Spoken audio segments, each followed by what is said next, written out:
like 13, 14 when they met.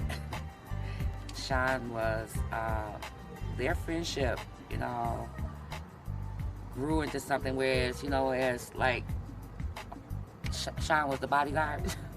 you know, um, you know, Sean was always keeping folks up off of him, you know what I'm saying? Telling him to leave the white boy alone. You know, he's all right, leave him alone. And that's what he meant, leave him alone. You know, so he was always there for me. And then their friendship and their bond just grew, you know, just like they were brothers, you know, because I used to call him my little white son, because that was my little white son. You know, he called me mama, and that was all right too, you know. You know, like when he sat down at the table, Sean sat at the table, he sat down at the table, ate too. You know what I'm saying? So he needed a place to sleep, he slept there. It didn't matter. He was just, you know, and I never turned my back on any of his friends or any of the kids that came there. You know, that's why I guess I'm mama. You know, everybody calls me mom. And how would they behave? What you mean behave? They Or was like, silly. They was teenagers. They was silly. do you remember anything? No, not specifically offhand. You know, I know M told a story.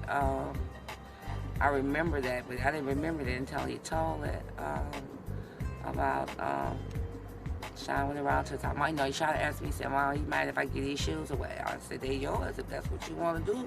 You know, if you feel as though you could do without them, I don't care. You know, so I didn't know what he was doing with them at the time. And then he took them around to M, and he said, man, put these on.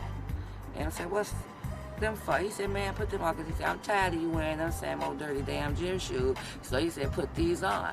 And I think that's what really bonded the friendship right then and there, you know, because he put them shoes on his feet. You know, and when the next time I saw him, he had them gym shoes on. I said, oh, okay. That's what you did with my money. So I said, but it was okay. It was a good thing. It was a gesture that he did, and it made me feel good because that let me know I did something right. I taught him from right from wrong. And like I said, to give back. You know, when others don't have, you can give.